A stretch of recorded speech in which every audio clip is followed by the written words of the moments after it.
Bienvenidos a esta presentación, siempre sobre bioestadística descriptiva y los métodos para la descripción de variables cuantitativas. Ahora, vimos en el video anterior las condiciones que facilitan la utilización de la media, desviación estándar y gráfico de distribución de frecuencias para representar o describir el comportamiento de una variable cuantitativa. En este caso analizaremos cuándo es factible o es necesario utilizar la moda, la mediana, cuartiles y deciles como método de descripción estadístico de variables. Ahora, una correcta representación gráfica de los valores antes de hacer una decisión o tomar una decisión sobre qué estadístico generar yo lo considero una buena opción.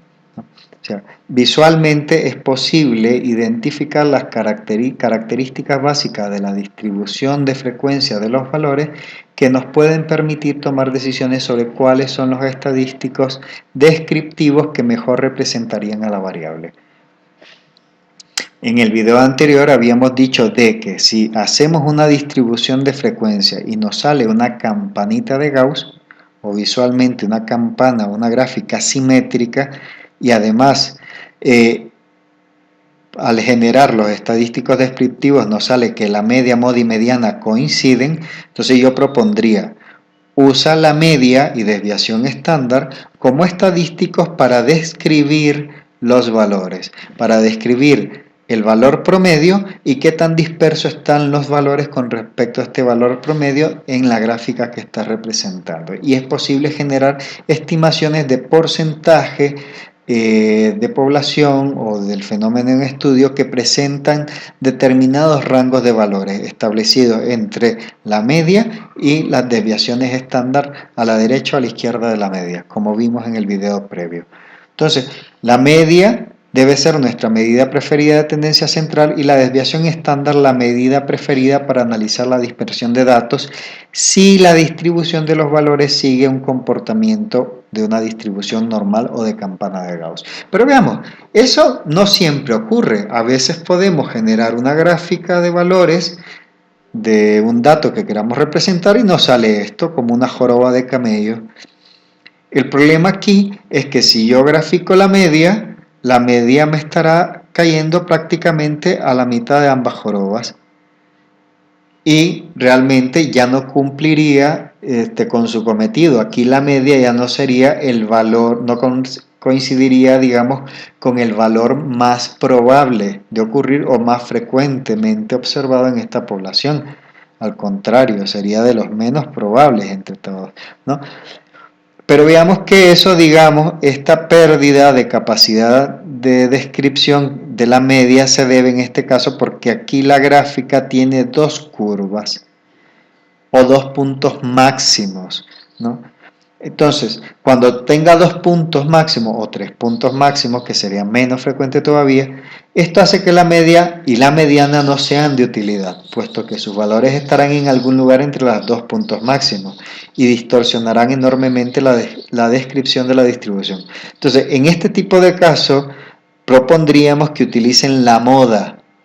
En este caso habría dos modas, la moda 1, la moda 2, los valores más frecuentes en esta distribución. Y nos darán más información las modas que cualquier otro tipo de estadístico sobre la distribución de valores más frecuentes. Ahora, es bastante habitual, sí, que cuando tengamos este comportamiento bimodal, que además es poco común, que en general podamos decidir analizar cada una de estas curvas de forma independiente.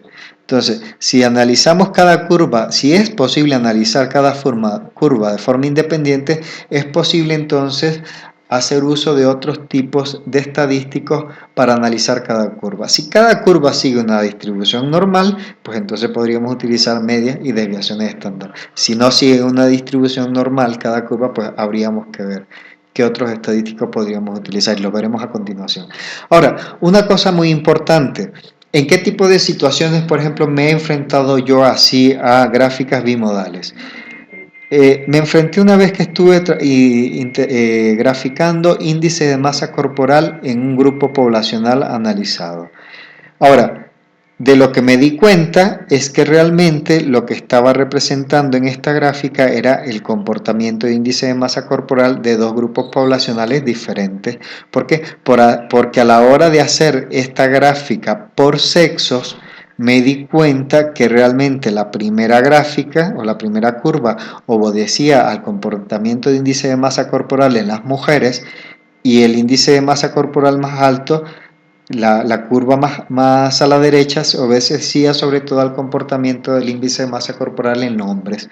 Entonces, al diferenciar por sexos, pude entonces tener dos gráficas totalmente diferenciadas y utilizar otras estadísticos descriptivos que no fueran la moda para analizar la distribución de valores en cada uno de los grupos poblacionales. Bueno, un caso muy particular en el que tuve esta situación. Ahora, el problema es cuando la curva de los valores no siga una distribución normal, es decir, no tiene una distribución simétrica. En este caso, pues tenemos muchas opciones.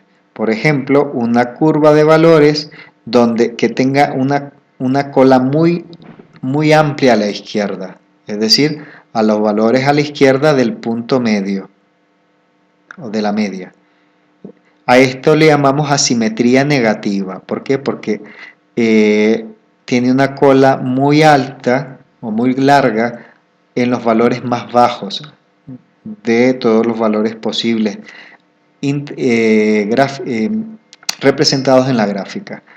También tenemos la posibilidad de que nos generen una asimetría positiva, es decir, que la cola sea muy extensa hacia la derecha del valor medio, ¿no? O sea, los valores centrales representados en la curva. Un ejemplo, por ejemplo, de valores de asimetría positiva es lo que normalmente registramos cuando analizamos los valores de glicemia en sangre dentro de la población. Si ustedes ven, por ejemplo, siempre hablamos del que el rango de valores esperados veamos que los valores más frecuentes tienden a ser, por ejemplo, en ayunas, estos valores ubicados entre 80, 100 miligramos por decilitro y demás, ¿no? ¿Cuántas personas conocen ustedes que le hacen un test de glicemia en ayuna y le sale en 50 o en 10? Ya valores de 10 que son incompatibles con la vida. Entonces vean que valores muy a la izquierda del valores más frecuentes pues tienden a ser prácticamente inusuales. Pero ¿cuántas personas conocen ustedes que se hacen la glicemia en ayuna y elegantemente andan caminando por la calle con 120, con 150, con 180, 200 y hasta casi 300 de glicemia, ¿no? Algunos ya prácticamente con criterios de hospitalización, pero vean entonces que ante la glicemia, colesterol, tensión arterial, son tipos de valores cuantitativos que si nosotros graficamos habitualmente tendrán esta simetría positiva. Otros tipos de asimetrías son como esta, ¿no? Hacia la baja o hacia la alza o hacia la baja. Entonces, el problema es, vean ustedes que cuando se presentan estos valores asimétricos, la media, la mediana y la moda no coinciden. Pero vean, de todos los valores, el que mejor me describe el punto medio de distribución de valores no es la media, es la mediana. Entonces, cuando los datos representados gráficamente sean francamente asimétricos, yo les propondría que utilicen que la media no será la mejor medida de tendencia central disponible. Yo les propondría que tiene mayor utilidad que calculen la mediana como medida de tendencia central y ustedes lo ven aquí, realmente está más al centro que la media o que la moda. ¿Lo ven? La mediana tiene mayor utilidad como medida de tendencia central y los cuartiles, yo decirles como medidas de dispersión.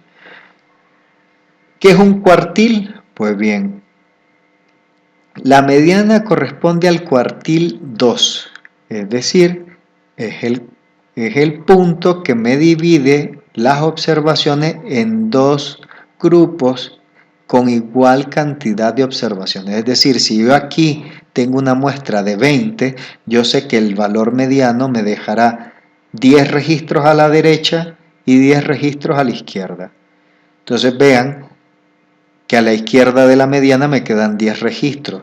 Yo puedo calcular en estos 10 registros otro valor mediano que coincidirá con el registro 5. Este será necesariamente el primer cuartil. Entonces el primer cuartil me deja el 25% de los valores a la izquierda y el 75% de los valores a la derecha. O lo que es decir también un 25% de valores entre el primer cuartil y el segundo cuartil, que es la mediana. Lo mismo pasará hacia la derecha. Si la mediana me deja el 50% de las observaciones a la derecha, en este caso 10 habíamos dicho, pues es posible calcular como tercer cuartil aquel punto que me deje igual cantidad de observaciones entre la mediana y el valor más alto a la derecha, ¿no? Ese coincidirá con el tercer cuartil. Pues bien, me dividen entre el primer cuartil, segundo cuartil, tercer cuartil, todas las observaciones en 4 grupos de observaciones que contienen la misma cantidad de observaciones. Entonces vean cómo cuando es asimétrico, pues es preferible utilizar la mediana y los cuartiles. Ahora, variables que habitualmente presentan distribuciones asimétricas de valores y que se representan mejor a través de la mediana y cuartiles. Pues valores que no están igualmente distribuidos en toda la población, como por ejemplo nivel socioeconómico. Aquí tienen la gráfica de los ingresos per cápita por países. Véanse que el ingreso per cápita no se distribuye de forma igual entre todos los países. Hay pocos países que tienen mucho ingreso per cápita y muchos que tienen poco ingreso per cápita. Perdón. Entonces, si me sale esta distribución de valores altamente asimétrica, pues es mejor hablar del valor mediano, quien tiene el valor mediano de distribución per cápita en este caso, y qué cantidad de países tienen el cuartil más alto de ingreso per cápita o están incluidos en el cuartil más bajo de ingreso per cápita, ¿no? Otras variables que tienen prácticamente la misma distribución asimétrica son ingreso familiar, índice de desarrollo humano, índice de Gini, gasto privado en salud, gasto social de salud, entre otras. Vean qué ridículo sería, por ejemplo, representar con una media o con valores promedio. Por ejemplo, imagínense de que yo los reúno a todos ustedes, los que están escuchando este audio, 10 o 30 personas, y saquemos el promedio de ingreso mensual que tenemos, ¿no? Imagínense que entre las 10 personas nos den ingreso mensual en unos 15.000 pesos mensuales, ¿no? Pero ese es el promedio, habrá quien tiene más, habrá quien tiene menos. Vean que si de repente a este grupo de personas se suma Carlos Slim,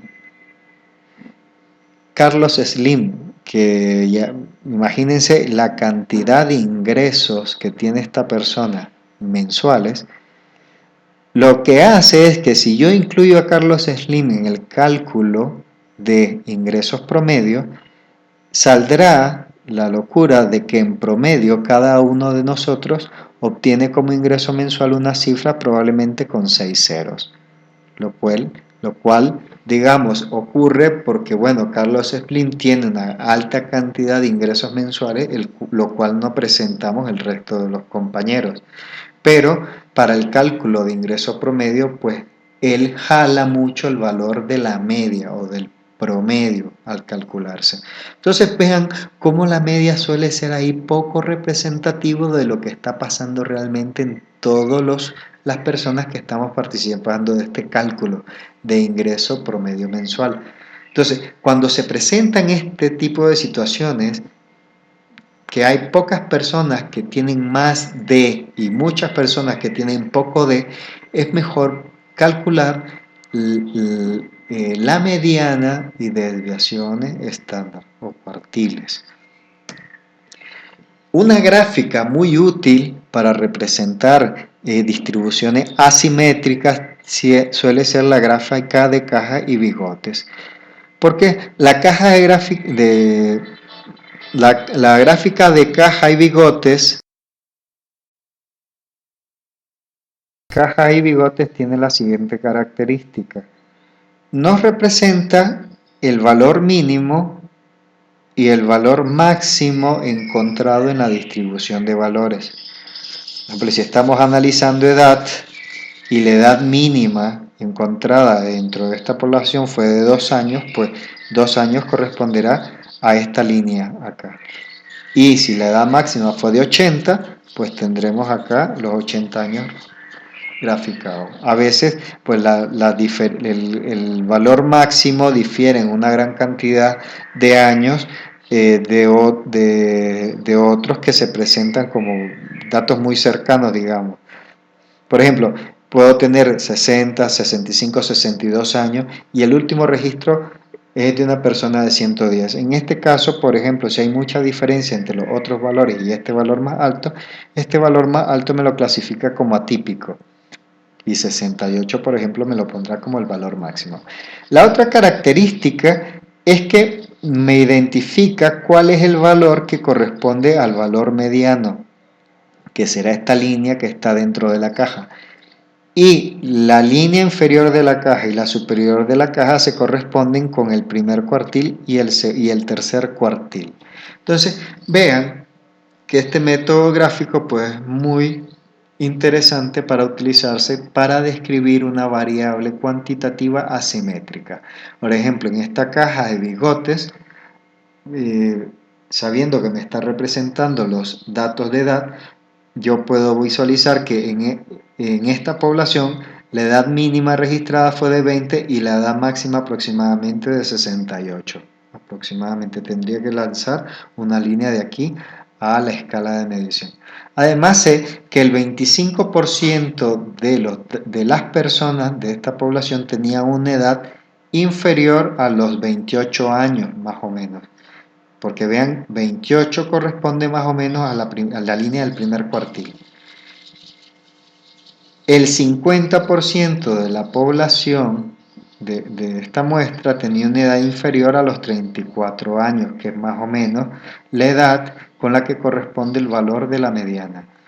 Y el 75% de la población tenía una edad inferior a los 45 años, que es más o menos la edad a la que corresponde este tercer cuartil. Con lo tanto, yo sé que el 25% restante de la población tendría una edad superior a los 45 años. Vean, es muy intuitivo la utilización, la interpretación de los datos a partir del dato de caja y bigotes, que utiliza también como medidas la mediana, primer cuartil, tercer cuartil, valor mínimo y valor máximo. Pues bien, hasta aquí la presentación número 2 sobre representaciones estadísticas, sobre estadísticos descriptivos y representaciones gráficas susceptibles de utilizar en variables cuantitativas continuas, en este caso cuando no siguen una distribución normal o de campana de Gauss.